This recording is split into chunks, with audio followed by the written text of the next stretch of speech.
All right, guys, this is Modern Refugee. I'm coming back from a later evening supply run, getting a few groceries and stuff because everything that's been going on. And I had a bunch of deer run out in front of me, and even though I beeped my horn and I tried to swerve, this guy here ran into the back corner of my pickup truck box. Well, it didn't do nothing to my old rusty pickup truck, but it broke the deer's neck. And of course, I don't want to let this deer go to waste because its neck's broken, but the rest of the deer, you can see here, is in, pretty good shape. There's nothing really wrong with it. So I filled out what's called a wildlife salvage permit for roadkill here in Michigan, and I am going to take this guy and I am going to make a lash so I can actually pick him up and throw him into the back end of my pickup truck, and we are going to take this guy home and we're going to utilize it.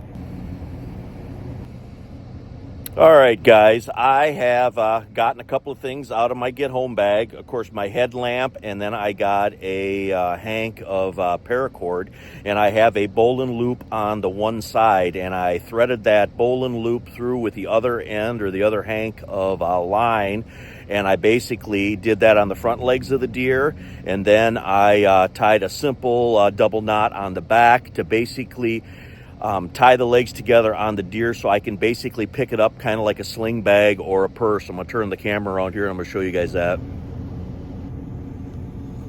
All right, guys, here is the hank of paracord out of my get home bag, and you can see here this is a bowline, and I actually pulled out the cord through the bowline on the first knuckle here because this is going to slide a little bit, but as I pick this up, this is going to tighten. And on this end right here, I just did a simple double knot, and then this is the rest of my hank.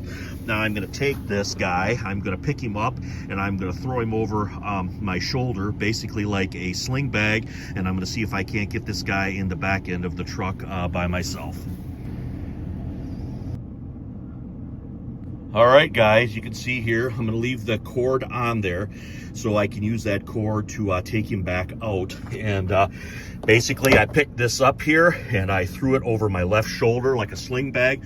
That way, I kind of stooped down, put the paracord over my left shoulder, and then I basically stood up, which, if I would be 20 years younger and have better knees, it wouldn't have been no big deal at all. But because, I'm compensating for my age and other things here, you got to use your brain instead of always brawn, especially at my age. But anyway, of course, you can see here, we are more or less out in the middle of nowhere here, so I do not want to field dress this guy here on the side of the road. This is too dangerous, so I'm actually going to take this guy to a safer location by my property, and we're going to take the insides out of this guy, and then we're going to hang him up, and then tomorrow we're going to dissect this guy a little bit. Maybe I'll be able to shoot some video, show you guys how to cut up certain portions of a white-tailed deer.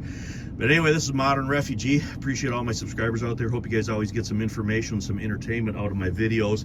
And this one here is just an unfortunate accident for the deer, but for us, we're going to get a little meat out of this guy. This guy's probably, I'd say 80 to maybe 100 pounds. But once the skin's off, the insides are out, and we got it hung up and stuff, and once it's deboned and cut up, maybe we'll get 20, maybe 25 pounds of meat out of this guy.